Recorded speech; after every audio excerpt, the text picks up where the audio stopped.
Il est 19h, bonsoir à tous, voici les titres de l'actualité de ce mercredi. Arrivée ce matin de la première cargaison du vaccin Sinopharm à l'aéroport international Mohamed V de Casablanca. Tout juste arrivé de Chine, ce premier lot est expédié vers les régions dans le total respect des consignes sanitaires, en attendant l'imminente opération des injections. On en consomme au quotidien, mais êtes-vous déjà attardé sur sa composition? Le pain, une excellente source de glucides riches en fibres, mais tous les pains ne sont pas bons à consommer. On en saura plus dans un instant. C'est le spot préféré des jeunes Rbati. L'eau prête ses locaux aux amateurs de théâtre et de jeux dramatiques. Nous nous sommes immiscés derrière le rideau en coulisses de l'un des ateliers. L'ambiance sur scène est magique.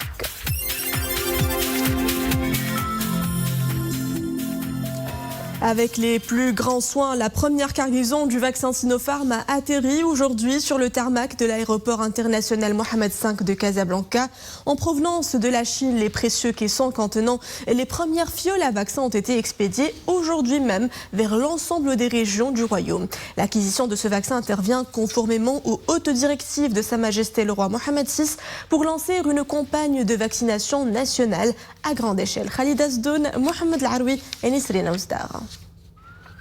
Cette matinée, le premier lot du vaccin chinois Sinopharm est acheminé au dépôt central de Casablanca. Mais avant l'imminente opération de vaccination, les autorités compétentes réalisent les vérifications nécessaires. Elles ont du pain sur la planche et que quelques heures pour tout boucler. Une attention particulière est accordée aux questions complexes de la traçabilité et de la chaîne du froid. À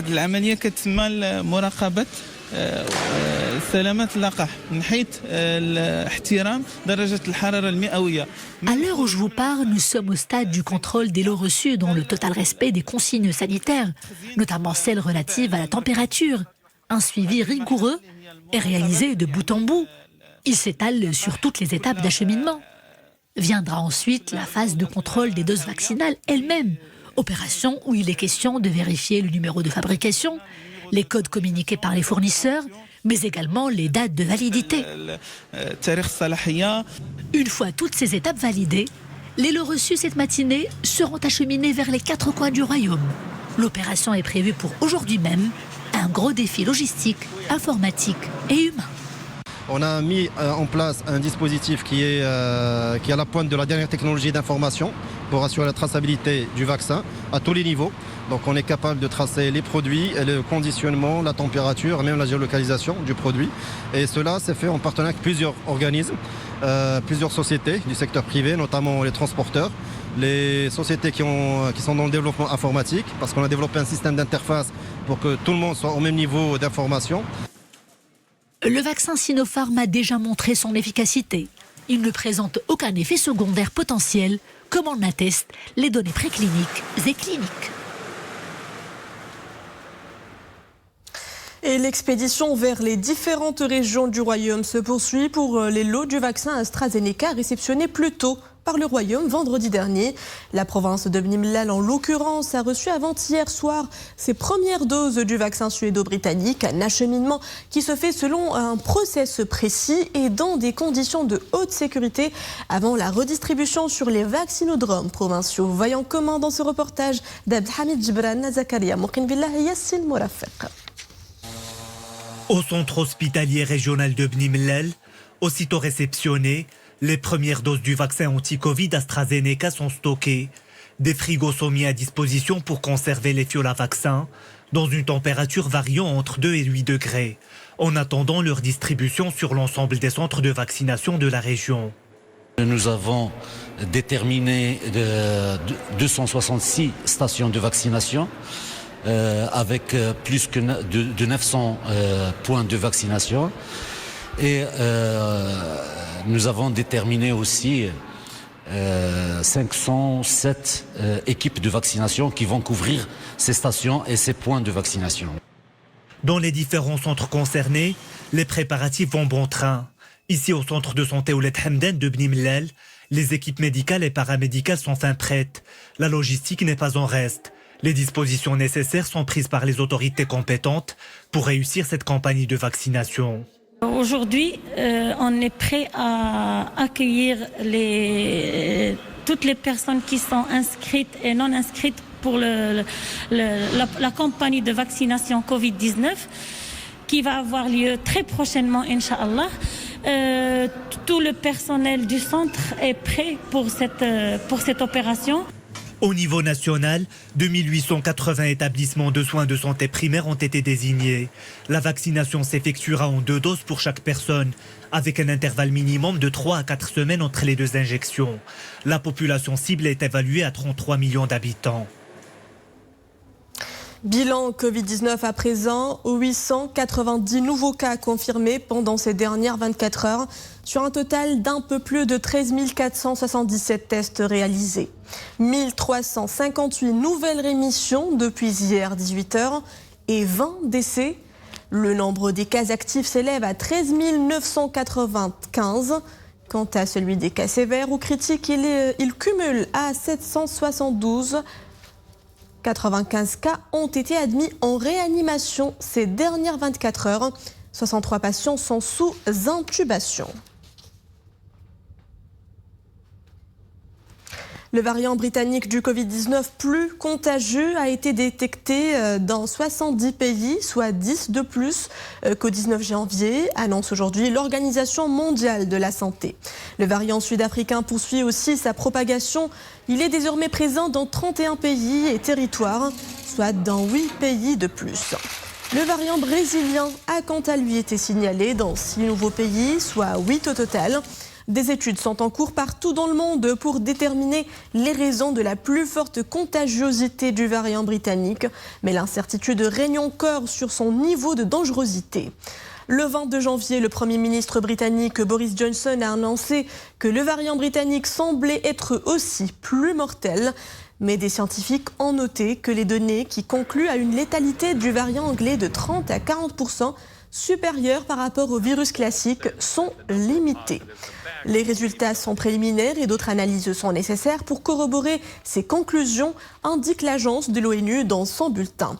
Les variants sont des versions différentes du coronavirus initial qui apparaissent avec le temps sous l'effet de diverses mutations, un phénomène normal dans la vie d'un virus.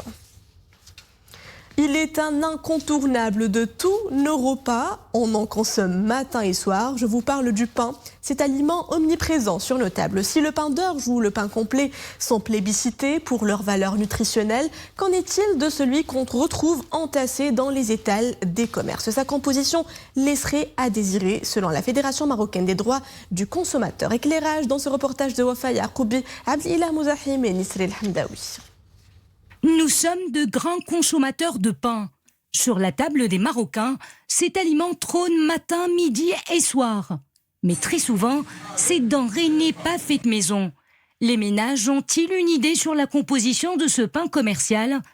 La Fédération marocaine des droits du consommateur donne un éclairage sur la qualité et la salubrité du pain commercialisé à l'échelle nationale. Elle relève certaines défaillances, notamment dans le dosage de quelques ingrédients. On sait que la farine est classée en fonction de sa composition, de son pourcentage en son, nokhala. Plus le pourcentage du son est faible, plus le rendement est meilleur pour les minotiers et plus le produit, que nous appelons communément au Maroc force, est dangereux pour la santé. Le deuxième élément que nous avons souligné dans notre communiqué, c'est l'utilisation du sel. On ne peut pas manger du pain sans sel, sauf pour les gens qui ont l'hypertension, mais la quantité n'est pas définie, n'est pas connue, n'est pas réglementée. Le troisième élément qui est essentiel pour nous, c'est celui qui touche les diabétiques. C'est l'ajout volontaire à des fins technologiques du sucre sur le pain. Et nous avions fait une étude en 2017 qui a montré que l'ajout il atteint jusqu'à 3 grammes par pain. Ça fait beaucoup. Du côté des artisans du pain, le ton est serein. Pour eux, mettre la main à la pâte est une responsabilité qu'ils assument. Je voudrais rassurer les consommateurs et leur dire que l'ensemble des produits que nous utilisons sont validés par l'ONSA. nous ne pouvons en aucun cas utiliser des composants illicites. Les garde-fous sont omniprésents pour dissuader les éventuels contrevenants. Pour 25 kg de farine, nous ajoutons 1 kg de sucre semoule, de la levure chimique et 100 g de sel. Tous les produits que nous utilisons sont autorisés par l'ANSA qui nous contrôle en permanence. La Fédération marocaine des droits du consommateur pointe, je cite, le caractère génétiquement modifié des produits céréaliers en circulation sur le marché. L'ANSA, gendarme de l'alimentation au Maroc, dément. Le blé marocain ne comporte aucun produit toxique et n'est pas modifié génétiquement. En plus, il n'existe pas de blé modifié génétiquement qui serait commercialisé à l'échelle mondiale. Il faut savoir que le blé marocain est conforme aux normes de sécurité sanitaire. Et le blé importé est soumis au contrôle rigoureux de l'ANSA. Le débat est lancé, surtout pour un secteur déstructuré, voire informel, qui peut échapper à la vigilance des autorités concernées. L'insertion des jeunes dans le monde professionnel, le fer de lance de la 3e phase de l'INDH. Et c'est justement pour cela qu'une nouvelle plateforme vient d'être lancée en partenariat avec la Fondation de recherche, de développement et d'innovation en sciences de l'ingénierie. Elle viendra épauler et aiguiller les jeunes dans leur quête du travail. Bouchaïb Ammari, Amin Hamri et Sarah Katir. Destinée à renforcer les opportunités d'emploi au profit des jeunes à Sidi Ben Nour, une plateforme pour l'insertion économique des jeunes a été lancée dans le cadre de la mise en œuvre des programmes de la phase 3 de l'initiative nationale de développement humain.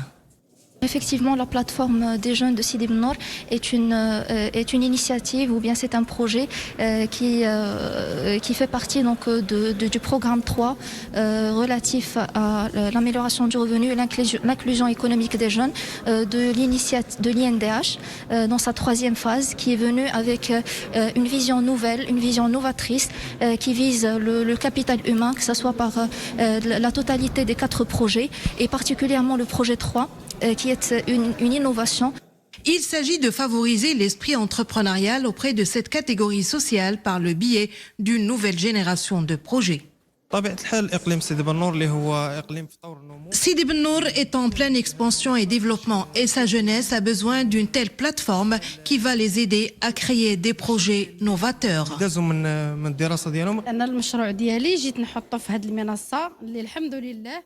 Pour la réalisation de mon projet, je vais bénéficier d'un accompagnement et de formation de la Fondation de recherche, de développement et d'innovation en sciences et ingénierie.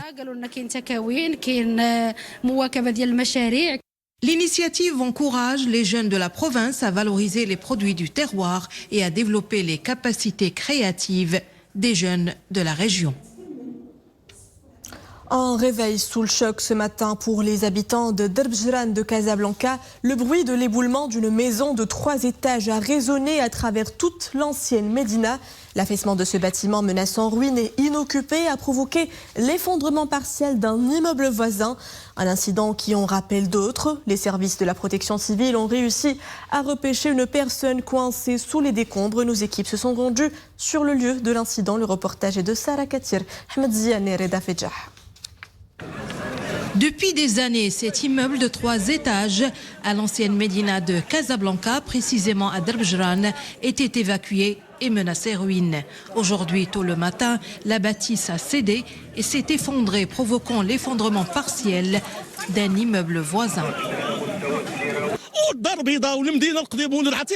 L'ancienne Médina de Casablanca souffre du problème de ces maisons menaçant ruine qui s'effritent pendant les saisons pluvieuses, mettant en danger les habitants de ces quartiers. La chute de cet immeuble a entraîné l'effondrement d'un autre voisin, ce qui met à la surface l'épineux problème des maisons menaçant ruine à Casablanca. Les opérations de secours menées par les autorités locales ainsi que par les éléments de la protection civile se poursuivent sur place à la recherche d'une éventuelle personne emprisonnée sous les décombres. Les recherches ont déjà permis de sauver une personne jusqu'à présent. Le programme d'habitation menaçant en ruine à Casablanca a certes réussi à reloger des habitants de l'ancienne Médina, mais beaucoup d'entre eux attendent encore. La scène artistique marocaine est en deuil. Hier soir, l'une des icônes du théâtre marocain a tiré sa révérence. L'actrice marocaine Zhour Mamri est décédée à l'âge de 78 ans des suites d'une longue maladie. La défunte, une actrice de talent avec à son actif un succès toujours retentissant dans la troupe Ma'moura. Elle a notamment brillé par sa participation distinguée à plusieurs œuvres dramatiques et cinématographiques, telles que le film américain Talon Noir, le chef-d'œuvre du réalisateur syrien Mustafa Akkad Arisala, le film espagnol Un Burka por Amor, laissant ainsi derrière elle un héritage artistique riche. La défunte a été inhumée au cimetière des Chouhada à Rabat après la prière d'Ohr. Nous sommes à Dieu et à lui nous retournons. Nous disons adieu à une icône du théâtre marocain, mais la relève, elle, est assurée. La scène artistique nationale regorge de jeunes talents. Ceux désireux d'exposer leur fibre artistique trouvent en tout cas leur compte à l'Ouzine Studio. Cet espace culturel de Rabat prête ses planches aux comédiens amateurs. Leur sont proposés des ateliers de théâtre, des séances de jeux dramatiques et autres exercices d'improvisation scénique. Nos équipes se sont immiscées dans les coulisses. Mariam Zkri, Amin Amouri et Mounia Marouche. 2 fois par semaine, ces jeunes se retrouvent sur les tréteaux. Ils s'initient à cet art dramatique, ravis de se donner la réplique dans un espace dédié. Sur les planches, ils progressent en expression et surtout en estime de soi.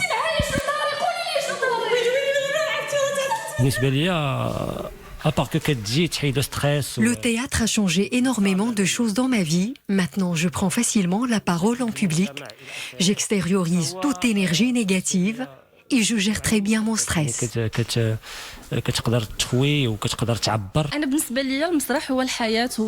J'ai appris beaucoup sur l'expression scénique. Le jeu théâtral m'a permis de mieux me comprendre et d'explorer mes propres capacités. Sous le regard bienveillant de leur mentor, ces amateurs des planches donnent libre cours à leur imagination, plongent dans l'univers de l'improvisation théâtrale et se prêtent à des jeux de rôle.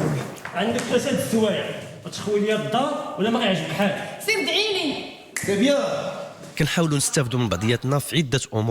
L'art de la scène est un outil merveilleux pour apprendre l'improvisation, le lâcher-prise, l'expression corporelle et l'interprétation.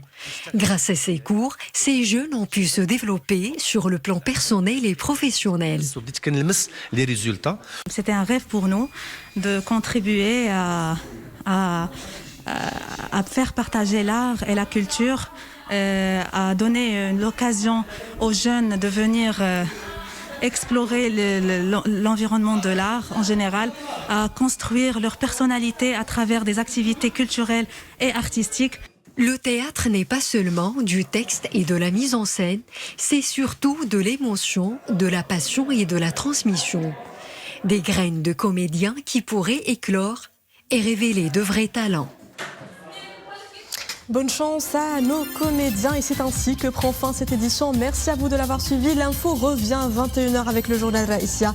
Vous sera présenté par Nabila Zerkan. Très belle soirée à tous sur Al-Oula.